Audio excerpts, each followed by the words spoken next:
farakaani kya khunge yeng ima pe ma ye yami na ma gi yamida oi ai di si khak ni to si ni to ai na hai bne ko myam ko hayeng la hore la hayeng khul la si na ko ma lo de nong tae hojik phajare sida ma lei to ma lei re mun na yeng adi u ni ba ko si su ma lei re to si ba ko a ko tam to lang di fazana sembah haibini ko na pa sa lang master ne lang ki master ne ai se khoi do jom shen ni ba to khoi na haida ba do ma adum to thok pi ra ka ni imana hek pok pa gi imangda lu ga lang ga u le adu di ka nga si di kamai to ke hai kan da mui di nong ka ta di mi khoi sumang da phau kai ne ba ko adu da ising lei ba pham di nadra gi rem pawa do kal le ba nong ta di ko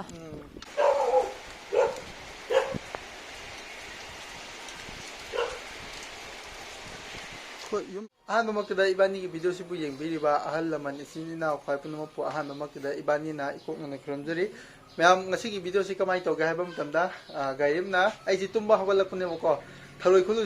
si sum to le re ko nong khram mangmu si da lang tu thak pachat si na ko adu ma si yap taninga wale haipe cha tho u ge mya adu gi blog ne haib tar ko adu di myam yeng min na ru si hoji ko yam si le re ko hoji ibani cha toi se sida sidina lang le re aduga sidina kaino le re bati macha tharoi khunna ba hai tare phong tu re pairo lo chalo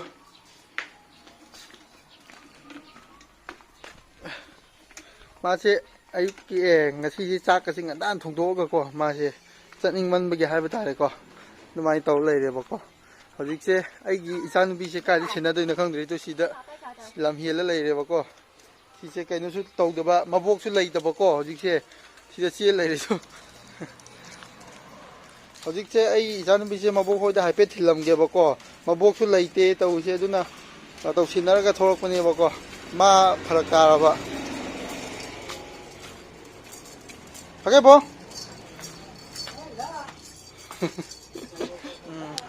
mayam hojik che kamai to ga ha kan da ai isan bi do mu mabok hoi da thilam me ba ko ado thilam kan da hojik che ibani se akhoi khun ge kanoro ma thoe lau kum ma sing lai di khang de tharoi khun ma sing lai di khang de labuk to mi khal lei ba ko ado lei ba do hojik myam yeng min na ru je khoi khun hojik ado myam ai na ko myam na ai gi ma da prank to birong na hai ba do adu do kamai to ga hai kan da ai gi ma da prank to na ba gi plan se ai adum thira kan da lei tre ba ko lei bu di lei adu bu ma ga chana ga da ba di oi dra ba ko adu chana ba do oi roi da ba aduna mayam na su mayam gi apam ba do haibi ramo ya ba oi da de ai to ge ba ko aduga ai gi ma si kamai to ga hai kan da ma si wa yam ngangan da ba ko adu ngangan da buduna ai ngon da pharak yam ta ba ne ba ko aduda ai ngon da pharak ta re adu ta ba do mayam ma gi mong du da ko saw ro su ma si wa si ga yam ngangan de ba ko aduduna ne ai ngon da yam soi ri se mayam adu mayam gi apam mo su hai ra mo ba ko hai phi yeng chi ba ko ai na chana di ai adum tau ge ba ko adudi hojik se labuk somda yore ba ko si je to smai lei ba ko labuk se hojik se adudi kum ma ge myam labuk to kum me ba ko si je to myam sigi mafam je sigi mafam je aina tatna khoi yam chu mafam ni ba ko hojik ki ising lei re su khra napi sina mot lei re nga ai nga chu pa yeng ni phang dre ba ko hojik se smai lei re lau se grem ai sum khan ma da ising je khra di ka taw ising mo le somrom da chapana phani ba ko hojik che asomrom khra lau khoi da ba rom da chapana phani swa ji sing khra mot le ba ko ado hojik che lang chu tharamani aduga tharoi su khulani mayam yengminar si hojik ahan ba ge tharoi khun ba horoge sida ma lei tu thang na ka ra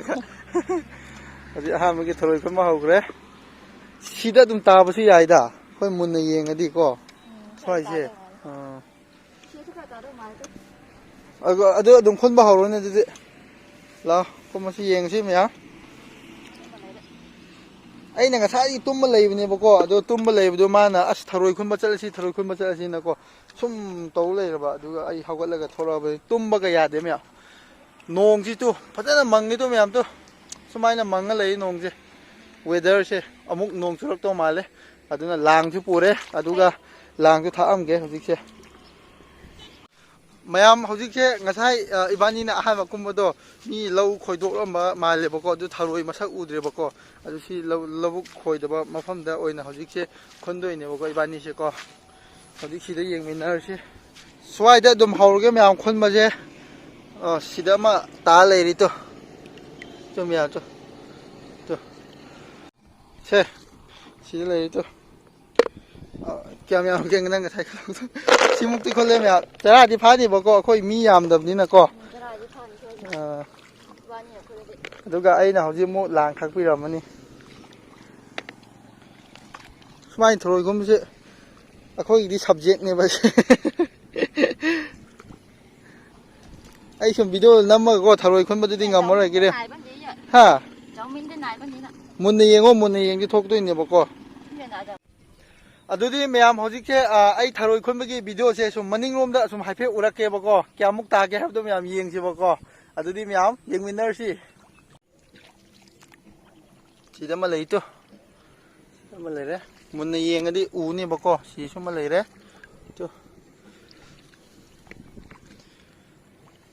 ꯑꯣ ꯁꯤꯗ ꯑꯃ ꯂꯩꯔꯦ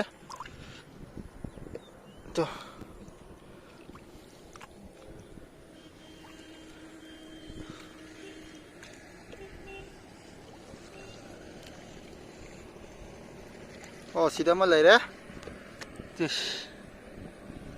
ꯁꯤꯅꯦꯕ ꯃꯌꯥꯝꯗꯣ ꯃꯔꯤꯃꯨꯛꯇꯤ ꯈꯨꯜꯂꯦ ꯑꯩꯁꯦ ꯇꯝ ꯇꯝ ꯆꯠꯇ꯭ꯔꯗꯤꯀꯣ ꯎꯗꯦꯕꯀꯣ ꯃꯌꯥꯝ ꯁꯤꯁꯦ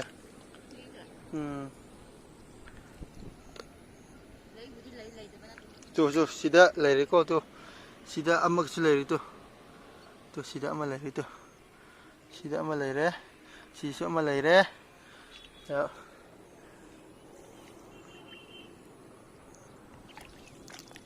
ꯁꯤꯗꯁꯨ ꯑꯃ ꯂꯩꯔꯦ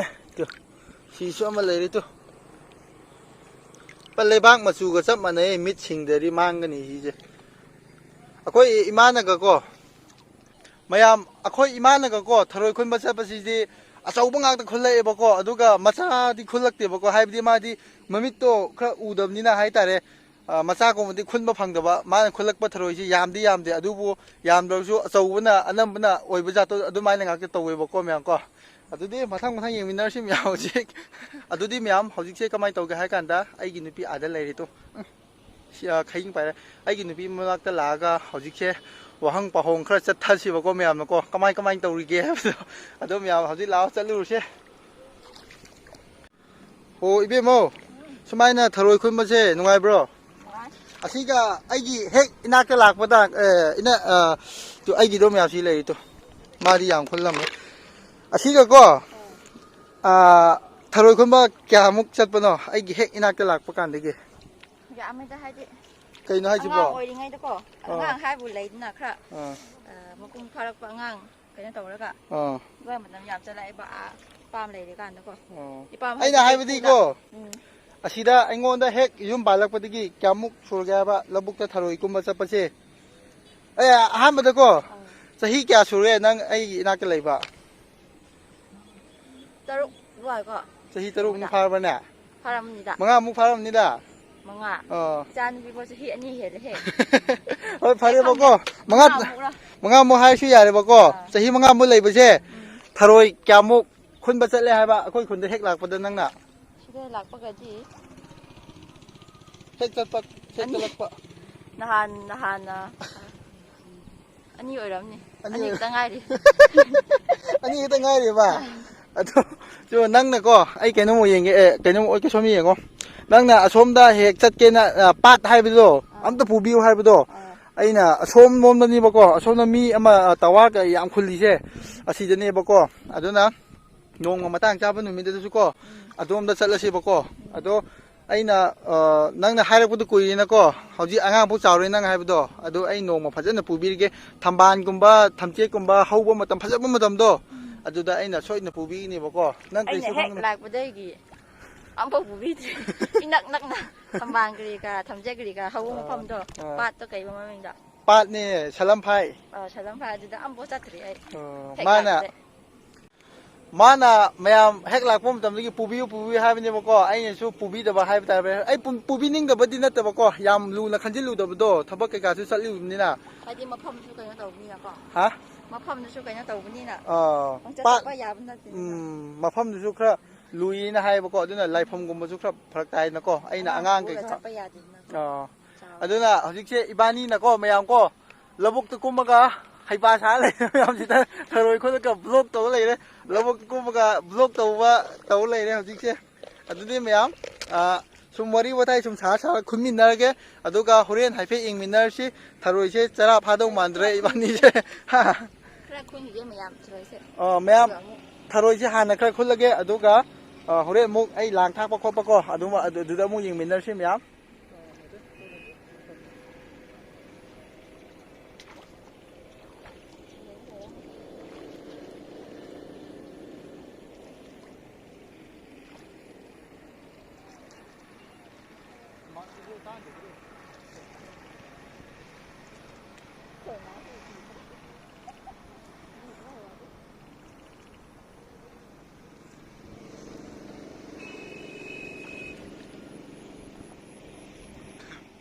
이치 나오면 허직체 타로이제 아이디죠 복하오 에케노 카오 마차마데 콜레버고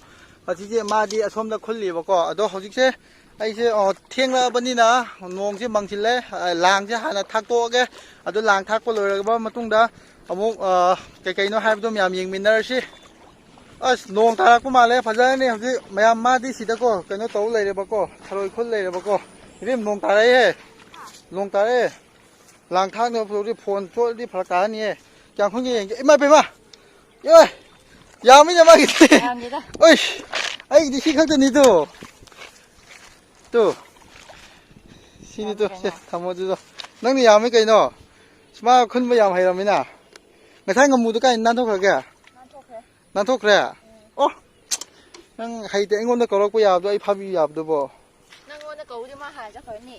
ไม่นำประกันด้วยก่อนแล้วทรวยตัวตาที่ตาเลยตัวชมตัวหาในหลังเท้าเที่ยงนี่จินน้าเมียมเขาจิกเช่บ้านนี้เช่ตัวทรวยกันหลังสู้ยาวเลยทรวยคือที่คุณบัดดี้ลอยเลยบ่ก็ดูยามบุตรตารีคุณไม่ใหญ่ตัวโกนคนละแกสีเหลาก็이반이다고 세자 이반이다고 이진 나오면나 무방기 비디오 타갈로 하이브도 이반이세 타갈락빠 야이버고 아도 허직세 तसेंना हाय간다 मणिपुरगी इरांग फत्तमनिनाको इबानीसे 좀 짜बगी थांदोगा कगा अदुम चा लेबदो इबानीसे नुवाइजदबा हायतारेको अदुना इचिन नाव मयामना वरोबिगिनोको नोंमा मतांग चागांदा अमु इबानीना अदुम थागलके हौजिकिदि जुम मयाम न्याक पोथाबसु यानिङाय हायरको मयामगे अवाबदो खजिक तोरसु कोनिङाय हायर सुम ब्लॉग कई अदुम सेमगा अदुम थागलके मतांग चाबा मतमदा मुबांगी वीडियो मु थागलके बको मयामको नंगदि हायरोने ना हायनिङसु हायरो मयाम मथांदको मतांग कई चारकांदा मुबांगसु अदुम थागलके हौजिकिको इरांग किगा फत्तेबको मणिपुरसे अदुना को नोआइते चाव फत्रिनिको अदुदि हौजिके मयाम ai lang thau ge lang thak phom thirge ko adu lang thak ba loiba matung da hojik yengminar sim ya ma ke hojik gairim na cameraman oi han ni asom da law ba ko nong ta la e hojik se nong khaji khaji khik pa hora e ba ko mya ko to mya nong se pra mangsil la e ba ko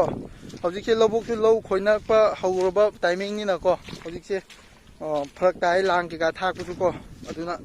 ai na di ko na thak se hai ba ne ba ko ma na ya ta ba मैम लांग थाक पा होगे जी अदुदी आई लांग जु फजरमनी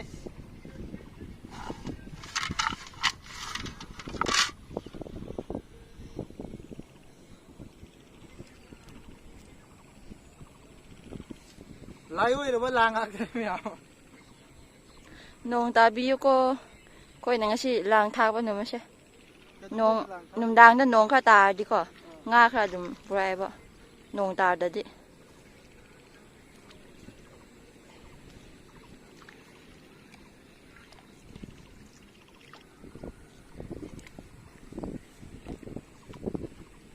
nang hangge lang thak pu ro moi na ko ngasi di u ro ni se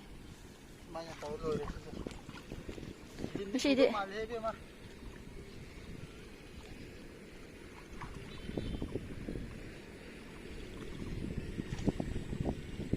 ꯌꯥꯔꯦ ꯁꯤꯗꯤ ꯅꯥꯟꯕꯅꯤꯅ ꯃꯈꯥꯗ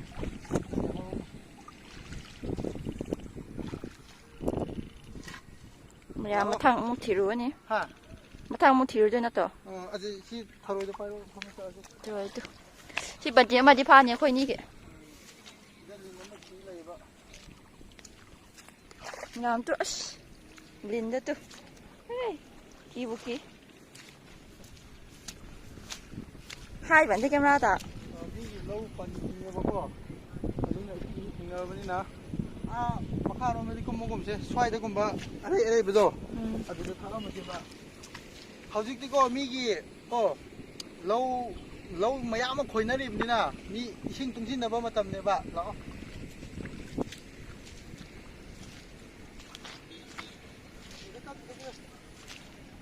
ꯃꯌꯥꯝ ꯑꯁꯤꯗ ꯑꯃꯒ ꯊꯥꯛꯑꯝꯃꯒꯦ ꯍꯧꯖꯤꯛꯁꯦ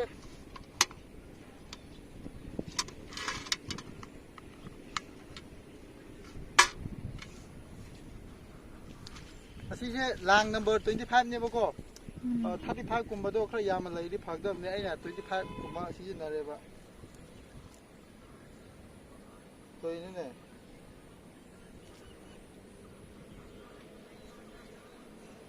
ꯅꯣꯡ ꯑꯃꯨꯛ ꯆꯨꯔꯛꯄꯤꯒꯤ ꯑꯃꯨꯛ ꯐꯔꯛ ꯇꯥꯔꯅꯤ ꯑꯩꯗꯤ ꯅꯣꯡ ꯆꯨꯔꯛꯄꯤꯕ ꯍꯥꯏꯁꯤꯅꯦ ꯅꯠꯇꯦ ꯍꯧꯖꯤꯛ ꯍꯣꯔꯦꯟ ꯆꯨꯕꯗꯤ ꯌꯥꯏꯅ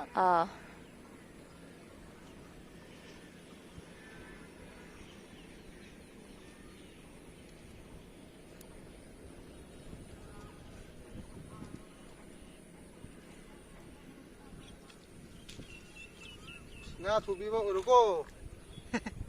je ho nga thubiba uru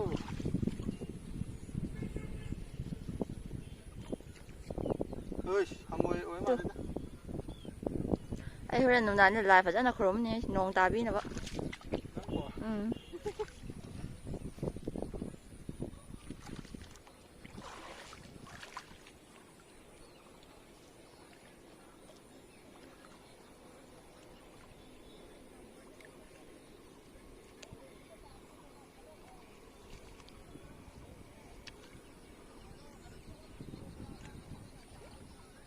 ꯅꯪ ꯂꯥꯡ ꯃꯉꯥꯔꯥ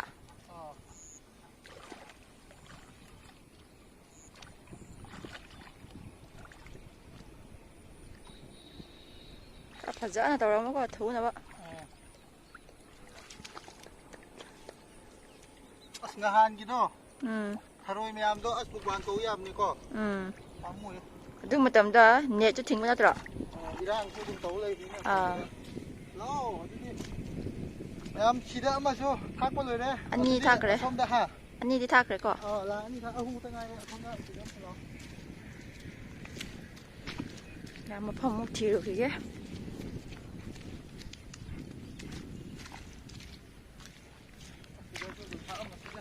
sida sida ama thani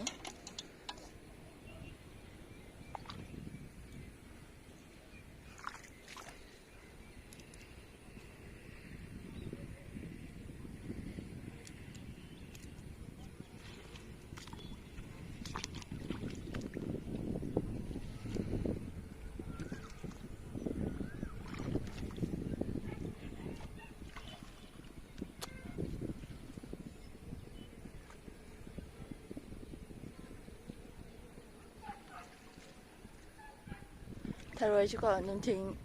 ꯑꯗꯨꯝ ꯍꯦꯛ ꯇꯥꯔꯗꯤ ꯊꯣꯛꯄꯖꯥꯠꯅꯤꯀꯣ ꯂꯥꯡꯁꯦ ꯌꯦꯠꯅꯔ ꯂꯩꯔꯦꯅꯦ ꯑꯩꯅ ꯅꯍꯥꯟ ꯁꯦꯝꯕꯤꯗꯕꯒꯤ ꯅꯣꯏ ꯌꯦꯡꯉꯣ ꯈꯔ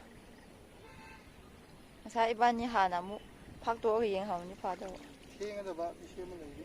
ꯀꯩꯁꯨꯕꯨꯗꯤ ꯀꯥꯏꯗꯦꯗ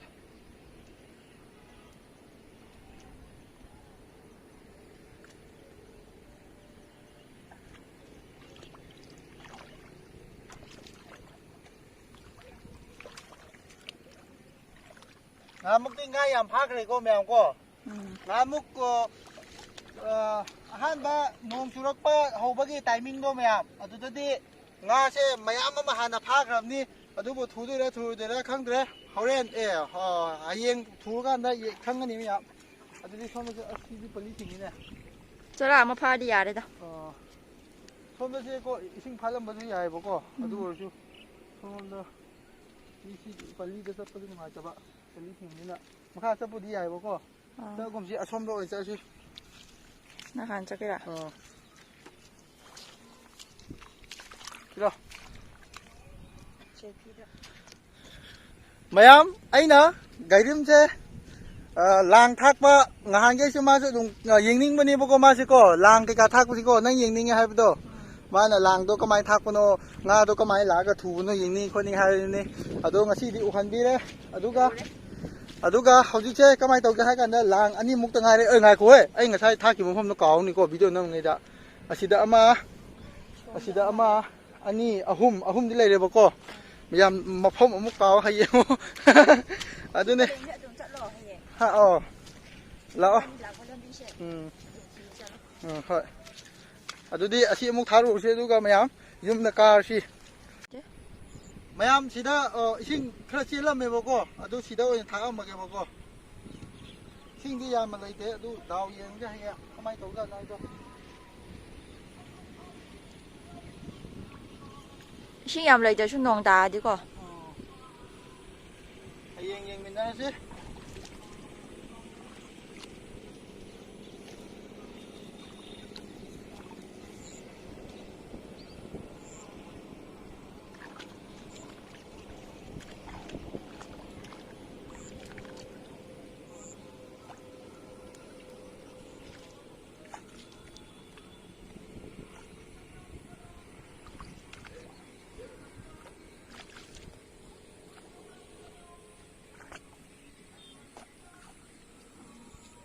ꯃꯌꯥꯝ ꯁꯤꯒꯤꯁꯦ ꯏꯁꯤꯡꯗꯤ ꯌꯥꯝꯅ ꯌꯥꯎꯗ꯭ꯔꯦ ꯑꯗꯨ ꯑꯣꯏꯔꯁꯨ ꯇꯝꯕ ꯉꯝꯕ ꯅꯠꯇꯦꯕꯀꯣ ꯉꯥꯗꯤꯀꯣ ꯑꯗꯨꯅ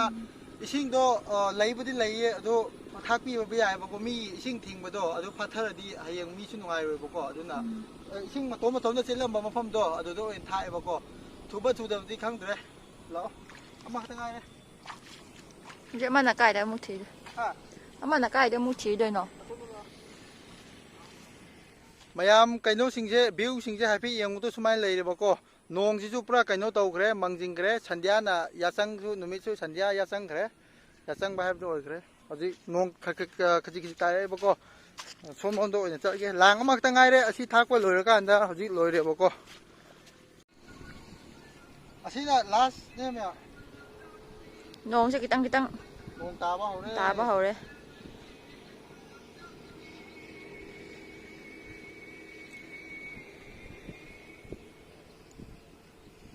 ꯃꯆꯤꯟꯗꯣ ꯎꯗ꯭ꯔꯦꯅꯦ ꯑꯩꯗꯤ ꯍꯔꯥꯎꯏꯅꯦ ꯅꯣꯡ ꯇꯥꯕꯁꯦ ꯉꯥ ꯊꯨꯅꯤꯉꯥꯏ ꯍꯧꯖꯤꯛꯅ ꯆꯨꯔꯗꯤ ꯍꯧꯖꯤꯛꯅ ꯈꯔ ꯆꯪꯕ ꯌꯥꯏ ꯁꯤꯗ ꯑꯃ ꯄꯥꯏꯔꯁꯦ ꯀꯥꯏꯅꯣ ꯌꯨꯝꯗ ꯇꯣꯟꯁꯦ ꯁꯤꯗ ꯄꯥꯏꯔꯣꯀꯣ ꯉꯥꯏꯈꯣ ꯇꯝ ꯇꯧ ꯂꯥꯡꯗꯤ ꯐꯖꯅ ꯁꯦꯝꯕ ꯍꯩꯕꯅꯤ ꯑꯩꯈꯣꯏ ꯅꯨꯄꯥꯁꯦ ꯂꯥꯡ ꯃꯥꯁꯇꯔꯅꯦ ꯂꯥꯡꯒꯤ ꯃꯥꯁꯇꯔꯅꯦ ꯑꯩꯁꯦ ꯑꯩꯈꯣꯏꯗꯨ ꯑꯗꯨꯝ ꯁꯦꯝꯅꯤꯕ ꯑꯗꯨ ꯑꯩꯈꯣꯏꯅ ꯍꯩꯇꯕꯗꯣ ꯃꯥꯅ ꯑꯗꯨꯝ ꯇꯧꯊꯣꯛꯄꯤꯔꯒꯅꯤ ꯏꯃꯥꯅ ꯍꯦꯛ ꯄꯣꯛꯄꯗꯒꯤ ꯏꯃꯥꯡꯗ ꯂꯨꯒ ꯂꯥꯡꯒ ꯎ ꯂꯩꯔꯦ ꯑꯗꯨꯗꯤ ꯀꯥꯏꯗꯒꯤ ꯑꯩ ꯍꯥꯏꯒꯦꯀꯣ ꯉꯥꯏꯈꯣ ꯌꯥꯔꯦ ꯁꯣꯝꯗ ꯍꯥꯏꯗꯣ ꯁꯣꯝꯗ ꯌꯥꯔꯦ ꯑꯗꯨꯗ ꯊꯥꯗꯔꯣ ꯑꯗꯨꯗ ꯊꯥꯗꯔꯣ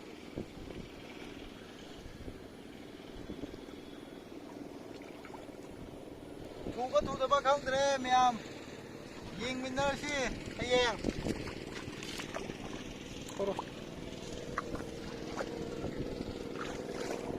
이싱ꯗꯤ ꯌꯥꯝꯅ ꯌꯥꯎꯕ ꯅꯠꯇ꯭ꯔꯦ ꯑꯗꯨꯁꯨ ꯉꯥꯁꯤꯗꯤ ꯇꯝꯕ ꯉꯝꯕꯖꯥꯠ ꯅꯠꯇꯦ ꯅꯨꯡꯗꯥꯡ ꯋꯥꯏꯔꯝꯗꯗꯤ ꯅꯨꯡꯗꯥꯡꯒꯤꯗꯤ ꯃꯣꯏꯗꯤ ꯄꯪꯀꯥꯗ ꯀꯥꯕꯅꯦꯕ ꯅꯠꯇ꯭ꯔꯣ ꯉꯥꯁꯤꯗꯤꯀꯣ ꯃꯌꯥꯝꯀꯣ ꯉꯥꯁꯤꯗꯤ ꯀꯃꯥꯏꯅ ꯇꯧꯒꯦ ꯍꯥꯏ ꯀꯥꯟꯗ ꯃꯣꯏꯗꯤ ꯅꯣꯡ ꯀꯩꯀꯥ ꯇꯥꯔꯗꯤ ꯃꯤ ꯑꯩꯈꯣꯏ ꯁꯨꯃꯥꯡꯗ ꯐꯥꯎ ꯀꯥꯏꯅꯦꯕꯀꯣ ꯑꯗꯨꯗ ꯏꯁꯤꯡ ꯂꯩꯕ ꯃꯐꯝꯗꯨꯗꯤ ꯅꯠꯇ꯭ꯔꯒ ꯄꯋꯥꯔꯗꯣ ꯀꯜꯂꯦꯕ ꯅꯣꯡ ꯇꯥꯔꯗꯤꯀꯣ 까ꯕꯒꯤ ꯆꯥꯟꯁꯇꯣ ꯌꯥꯝ ꯋꯥꯡ ꯂꯩꯕ ꯑꯁꯣꯝꯗ ꯉꯁꯥꯏ ꯏꯕꯥꯅꯤ ꯊꯔꯣꯏꯒꯨꯝꯕ ꯆꯠꯄꯗꯣ ꯌꯥꯝ ꯇꯥꯍꯧꯔꯦ ꯑꯗꯣ ꯍꯌꯦꯡ ꯈꯨꯜꯂꯁꯤ ꯅꯣꯡ ꯇꯥꯔꯅꯤ ꯁꯤꯃꯁꯤ ꯈꯤꯇꯪ ꯊꯟꯍꯜꯂꯁꯤ ꯇꯨ ꯈꯤꯇꯪ ꯉꯥꯏꯔꯦ ꯊꯟꯒꯗꯕ ꯑꯗꯣ ꯍꯌꯦꯡ ꯈꯨꯜꯂꯁꯤ ꯁꯤ ꯅꯣꯡ ꯇꯥꯔ ꯂꯩꯔꯦ ꯀꯃꯥꯏꯅ ꯈꯨꯜꯂꯤꯅꯣ ꯂꯥꯛꯑꯣ ꯆꯠꯂꯁꯤꯕ ꯑꯗꯨ ꯌꯦꯡꯁꯦꯕ ꯆꯠꯂꯁꯤ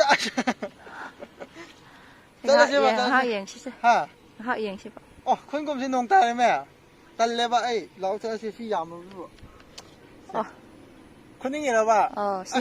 ꯁꯤ ꯑꯝꯇ ꯊꯅꯅꯤꯡꯕ ꯑꯩꯁꯦꯀꯣ ꯑꯩꯒꯤ ꯋꯥꯈꯜꯗ ꯀꯩꯒꯤ ꯀꯩꯒꯤꯅꯣ ꯄꯨꯔꯨꯕ ꯌꯥꯕꯖꯥꯠ ꯅꯠꯇꯦ ꯑꯩ ꯏ ꯑꯃꯨꯛ ꯀꯥꯒꯗꯧꯔꯦ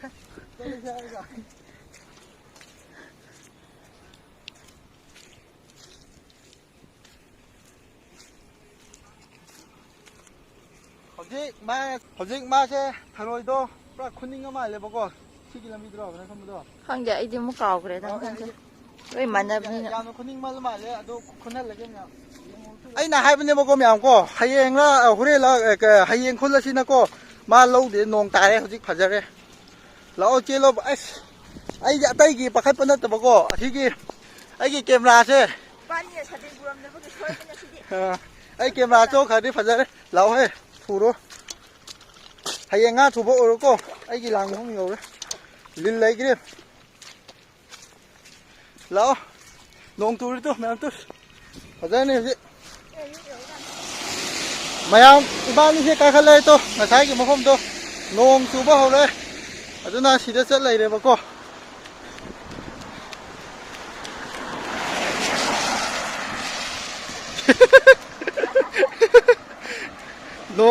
ꯅꯣꯡ ꯆꯣꯠꯂꯦ ꯃꯥꯁꯨ ꯑꯩꯈꯣꯏ ꯃꯥꯒ ꯑꯩꯒꯤ ꯏꯆꯥꯅꯨꯄꯤꯒ ꯑꯥꯗ ꯑꯃꯨꯛ ꯉꯥꯏ ꯂꯩꯔꯦ ꯍꯧꯖꯤꯛꯁꯦ ꯆꯦꯜꯂꯣ ꯆꯦꯜꯂꯣ ꯍꯧꯖꯤꯛꯁꯦ ꯂꯝꯕꯤ ꯌꯧꯁꯤꯜꯂꯛꯑꯦꯕꯀꯣ ꯃꯌꯥꯝ ꯅꯣꯡ ꯀꯟ ꯇꯥꯔꯦ ꯑꯩꯈꯣꯏ ꯃꯥꯒ ꯑꯩꯒꯤ ꯏꯆꯥꯅꯨꯄꯤꯒ ꯁꯣꯝꯗ ꯉꯥꯏ ꯂꯩꯔꯦꯕꯀꯣ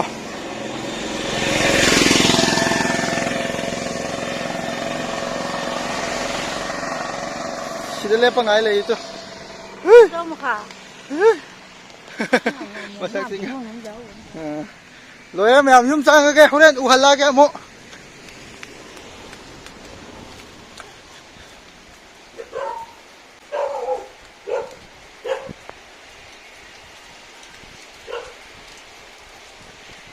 ꯌꯨꯝ ꯂꯣꯝꯅꯤꯁꯦ ꯅꯣꯡꯁꯤꯗꯤ ꯄꯨꯔꯥ ꯐꯔꯛꯅꯦ ꯍꯣꯔꯦꯟ ꯆꯨꯔꯤ ꯈꯔ ꯐꯅꯤꯉꯥꯏꯅꯦꯕꯀꯣ ꯌꯥꯗ꯭ꯔꯦ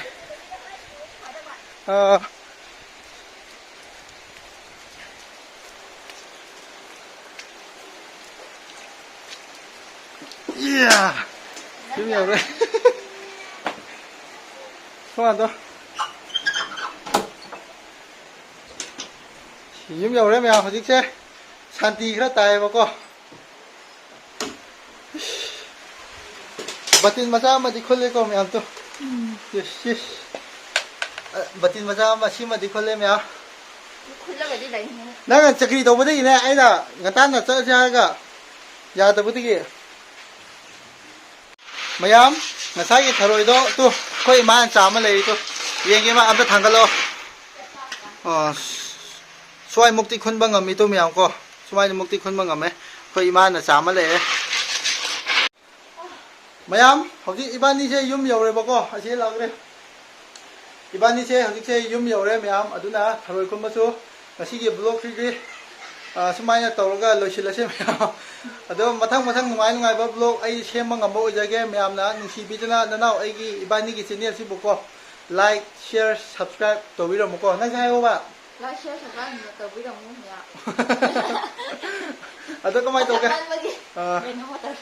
kamai to ga hai kan myam man na ko ngasai to sumaina chalam dari aina halse hai ba timing do halamadi ko ya ga dam ne ba nang na aina ko tharoi do ba ni ma hani ba di yamna tai ba ko hoji gi ibani kun ba hobai timing do ai video di nam dre ba ko tharoi je adu ki mating muk ta ba ko adu ne ba ko ibani na soi che aina cha che hai ba timing chalam di ko chot loi dam ne hoji che ai chu iru jamai tharaga loisin na ba tawge myam ngasi gi oina di ibani bu nungsi biduna ahal laman si na myam kaina ya thangi jare bye bye